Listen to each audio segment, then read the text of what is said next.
क्यों माताएं प्रदोष का व्रत करती हैं? क्यों पुरुष प्रदोष का व्रत करते हैं?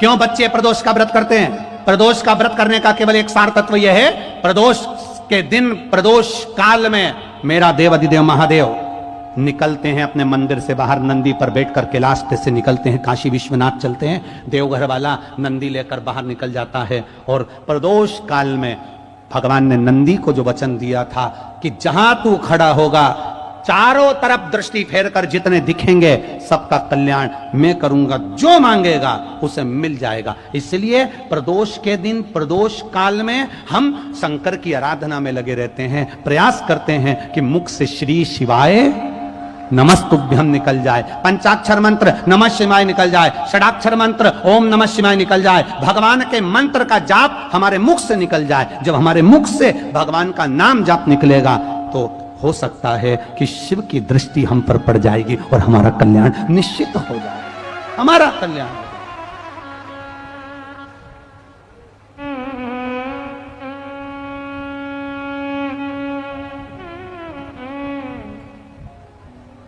वो कहते ना, दिल से मांगो झोली में खुशियों से भर देगा।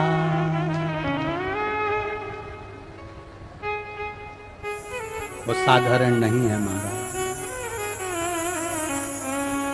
वो बाबा डमरू वाला रे थारी मौज कर देगा।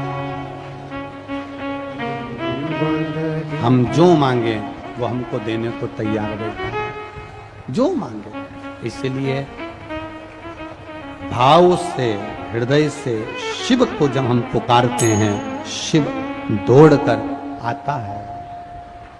प्रदोष के दिन, प्रदोष काल में शिव जी के नाम का स्मरण प्रत्येक को कर लेना चाहिए। और एक नंदीश्वर शिव महापुराण से एक बात सीख कर जाइएगा। अगर आपको लग रहा है कि दुख समाप्ति नहीं हो रहा है, एक बीमारी से उठे दूसरी बीमारी में लग गए, फिर कोई दुख आ गया, फिर कोई दुख आ गया, फिर कोई तकलीफ आ गई, फिर कोई तकलीफ आ गई, बार बार आपको लग रहा है कि दुख पीछा ही नहीं छोड़ रहा, तो नंदीश्वर शिव महापुराण की कथा आपको कह रही है, प्रदोष के दिन, प्रदोष काल में 2 जगह दिए लगाना प्रारंभ कर दो। पहला, बेलपत्री के वृक्ष के नीचे पहला दिया प्रदोष काल में, प्रदोष के दिन बेलपत्री के वृक्ष के नीचे, और दूसरा दिया अपने दरवाजे की चौखट के बाहर। मतलब अपन बाहर खड़े होंगे, अंदर की ओर दिया नहीं, बाहर की ओर। एक दिया बेलपत्र के नीचे देवाधिदेव महादेव से प्रार्थना कर कर, हे शिव शंकर, हे गौरी शंकर, हे शिव, आज प्रदोष का दिन, प्रदोष काल में आप भ्रमण के लिए निकलोगे नंदीश्वर के साथ में, ऐसी कृपा करना, आपके लिए मैंने द्वार सजाया है, भोलेनाथ आपकी दृष्टि मेरी चौखट पर भी कर देना, मेरी जिंदगी संवर जाए। इसलिए 2 दीप स्मरण करो। हाँ, अच्छा इशारा कराए हो, सब समझ गए हो। जिस दिए को आप लगाओगे प्रदोष के दिन, प्रदोष काल में, एक दिया बेलपत्री के वृक्ष के नीचे लगाया है, और दूसरा दिया जब आप घर में प्रवेश करोगे तो राइट हैंड पर ही लगाएं। कौन से हैंड पर लगाएं? राइट हैंड पर। बहुत बहुत साधुवाद आपको दीदी, धन्यवाद, धन्यवाद दो। उन्होंने इशारा करके बताया कि दिया किस ओर लगाएं, कम से कम अपने को अंदाजा तो लग जावे ना दिया किस ओर लगना चाहिए। साधुवाद था, बहुत बहुत साधुवाद। इसको जागरूक श्रोता कहते हैं, जिनको कथा के प्रति रुचि है और भगवान के भजन के प्रति रुचि है, वो तुरंत भाव से उसको स्वीकार कर ले। तो 2 जगह दीप, पहला कहां पर लगाएंगे? जम के बोलो जरा। बेलपत्री के वृक्ष के नीचे। अब बेलपत्री के वृक्ष को भी समझना, कौन सा वृक्ष होना चाहिए? जो आप खड़े हो, दोनों हाथ ऊपर हो, उस हाथ तक भी उसकी पत्ती को स्पर्श ना हो पाए, मतलब उसकी छाया हमारे पूरे शरीर पर पड़े, तो बेलपत्री के वृक्ष की मूलता का आनंद है। जो छोटे बेलपत्री के वृक्ष होते हैं, छोटे छोटे जो पौधे होते हैं बेलपत्री के, इनको जल डालकर, खाद डालकर सिंचित करो, बड़ा करो, उनको पोषित कर कर, बड़ा कर कर कहीं अच्छी जगह उनको लगाओ, ये नहीं कि छोटी बेलपत्री के पत्ते तोड़ लो या छोटे से पौधे के पत्ते तोड़ लो, वो श्रेष्ठता नहीं है। शिव पुराण कहती है वृक्ष वो होना चाहिए जिसकी छाया हमारे ऊपर है। बाकी के आपके घर में आप बेलपत्री का पौधा लगाते हो, उसको बड़ा करो, बड़ा करने के बाद उसको कहीं अच्छी जगह पर लगाओ जिससे वह बेलपत्री का पौधा बड़ा हो जाए। बड़ा हो जाएगा, हम हैं नहीं हैं, कम से कम वो पौधा रहेगा, वृक्ष बनेगा। वृक्ष बनेगा तो उसकी पत्तियां टूटकर महादेव पर चढ़ेगी तो हमारा कल्याण अपने आप हो जाएगा। आप वो बेलपत्री के पौधे को बड़ा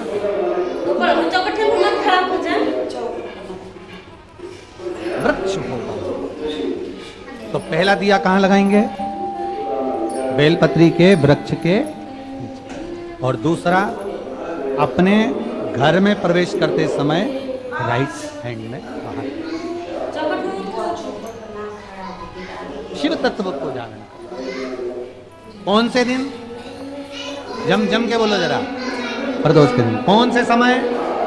प्रदोष काल, शाम का जो समय हो, शाम का समय, प्रदोष काल का समय भगवान का शिव तत्व का। नंदी ने शंकर भगवान से कहा, आपने वचन दिया था मेरे को, आपने मुझे वचन दिया था,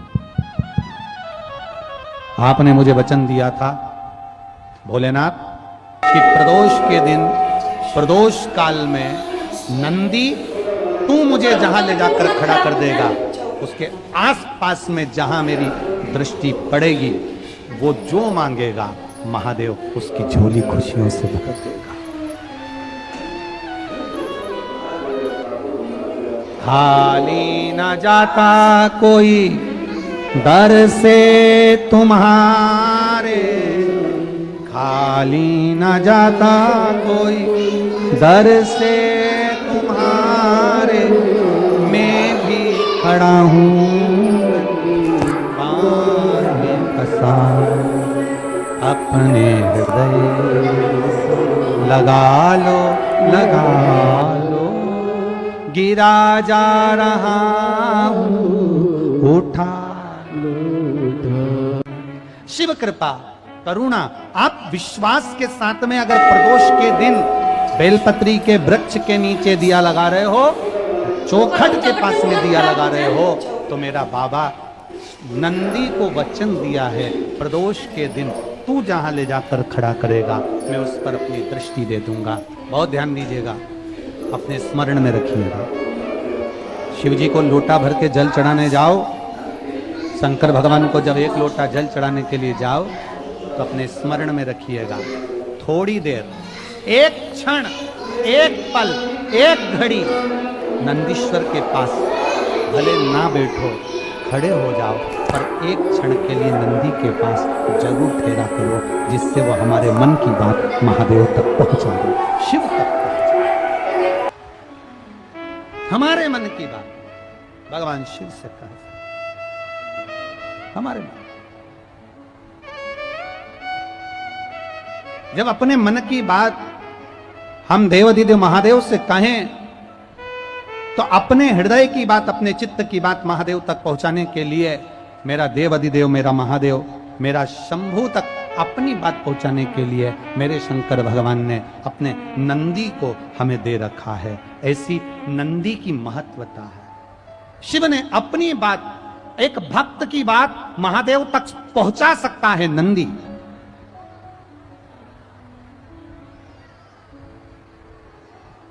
एक भक्त की बात शिव तक पहुंचाने के लिए नंदी मूल है।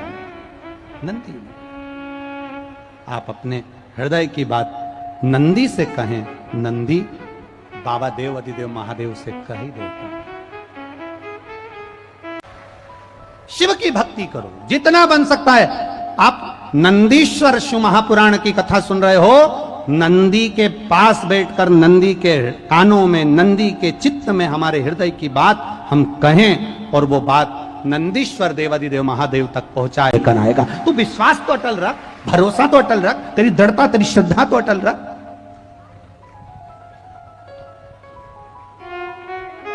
मंदिर जा रहे हैं हम, और मंदिर जाएं और लोगों की बुराई करें या निंदा करें, या मंदिर जाएं और हम गलत चीजें देखें या गलत विचार करें, तो मंदिर जाना सार्थक नहीं है। सारी समस्या का हल एक लोटा जल है, सारी समस्या का हल एक लोटा जल है, पर उस जल को छल के बिना चढ़ना चाहिए। हमारे भीतर कोई छल ना हो, हमारे भीतर कोई कपट ना हो, हमारे भीतर कोई प्रपंच ना हो। केवल निर्मल मन से हम शिव जी को एक लोटा जल चढ़ाएं। उस समय पर महादेव बस इतनी प्रार्थना रखना कि तू मेरा हाथ पकड़ना, मैं गिरूं भी तो संभालना तू, और अगर मुझे दुख भी आए तो संभालना तू, और खुशी में तू मुझे बहुत दे दे तो संभालना तू। कहीं मुझे अहंकार ना आ जाए, कहीं मुझे अभिमान ना आ जाए, संभाल तू लेना। तेरे बराबर कोई नहीं संभाल सकता।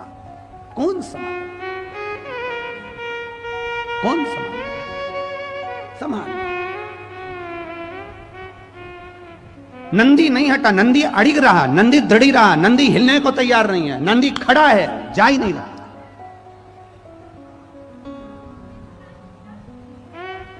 खड़ा नंदी दृढ़ी, हिलने को तैयार नहीं, नंदी जा नहीं रहा। अब पार्वती जी ने कहा तू हमारा कहना नहीं मानेगा। नंदी बोले नहीं, चुप, मौन, बोले नहीं।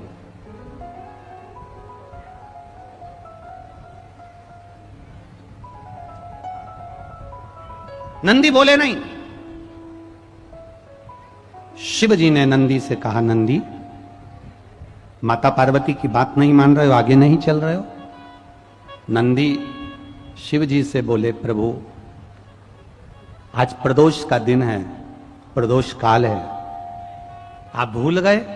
प्रदोष के दिन, प्रदोष काल के दिन, प्रदोष के दिन, प्रदोष काल में आपने मुझसे वचन दिया था कि तू जिस जगह पर ले जाकर खड़ा कर देगा उस स्थान में मैं चारों तरफ अपनी दृष्टि फेरूंगा, और चारों तरफ दृष्टि जहां फेरूंगा, जो जिस कामना को करेगा उसकी कामना मैं पूरी करूंगा। यह आपने मुझे वचन दिया था भोलेनाथ। और मेरे ओघड़दानी, मेरे त्रिकालदर्शी आज नंदी पर सवार होकर वहां शिलाद मुनि के सम्मुख में बैठे हैं। शिलाद मुनि के सम्मुख में बैठे। अब शिवजी ने कहा नंदीश्वर से, बाबा उघड़दानी नंदीश्वर से कह रहे, मेरे भोलेनाथ नंदीश्वर से बोले कि तू आगे क्यों नहीं बढ़ता? तो तुरंत नंदीश्वर ने कहा, तुरंत बोले, बाबा बस आज मेरा मन करता है कि आप यहां कुछ देर ठहरो, कुछ देर रुक जाओ, ये मेरा मन करता है। शिलाद मुनि के लिए नंदी थोड़ी देर बैठ, शिलाद मुनि के लिए नंदी हिलता ही नहीं है, खड़ा है। नंदी खड़ा।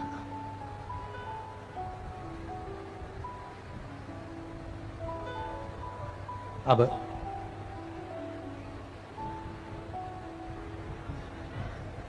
जब नंदी नहीं हिला, पार्वती जी ने शंकर जी से कहा यह नंदी हिलने वाला नहीं है। अपन नंदी से नीचे उतर जाते हैं। भोलेनाथ पार्वती जी के साथ में नंदी से नीचे उतरे और उतरकर शंकर भगवान ने सबसे पहली दृष्टि शिलाद मुनि पर दे दी। जो शिलाद मुनि पर दी, मिट्टी का ढेला हटा। शिलाद मुनि तुरंत सामने प्रकट होकर कहते हैं, बाबा आपका दर्शन पाने के लिए जिंदगी निकल गई, आज मेरा शरीर पूरा हो जाता, आपने दर्शन दिया है। शंकर भगवान ने कहा, मांग शिलाद, तुझे क्या चाहिए? शिलाद कहते हैं, मेरी शादी नहीं हुई, मैं ब्रह्मचारी, पर मुझे मेरे पूर्वजों को मुक्ति देने के लिए संतान की जरूरत है। शंकर भगवान ने कहा, चिंता मत कर शिलाद मुनि, जब तू भूमि को खोदेगा, खोदने पर एक पुत्र तुझे प्राप्त होगा। उस पुत्र को तू अपनी गोदी में लेना, वो आनंद देने वाला होगा, जिसका नाम तू नंदी रखेगा, वो मेरा ही एक स्वरूप होगा, तू उसे प्राप्त कर सकता, मेरा स्वरूप मिलेगा।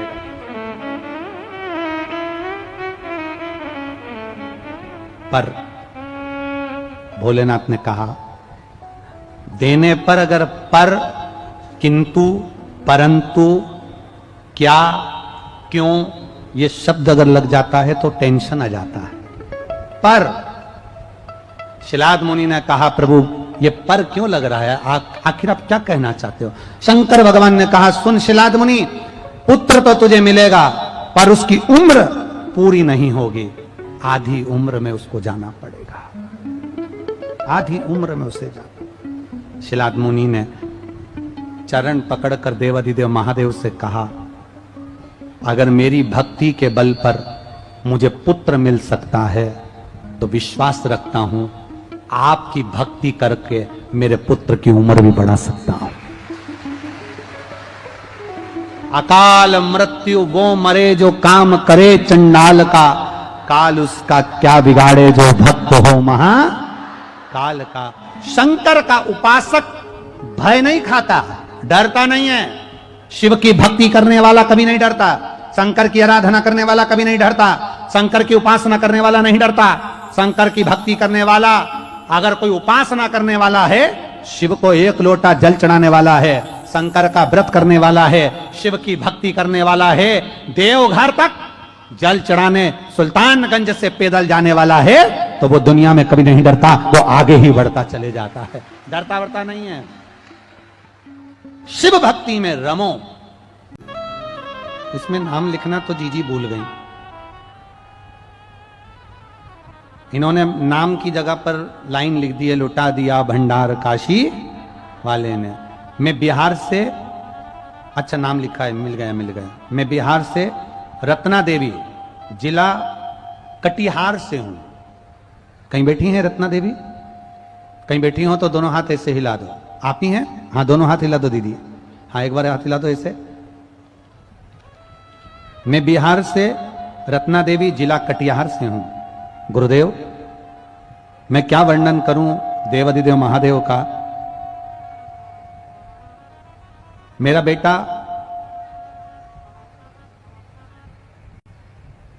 जिसकी नौकरी का योग, सरकारी नौकरी का, हम जितने भी महाराजों को पत्रिका दिखाई, इसमें लिखा है, हमने जितने को भी कुंडली दिखाई, उन्होंने मेरे बेटे को कह दिया था इसकी कभी जिंदगी में नौकरी नहीं लगेगी, इसका धंधा खुलवा,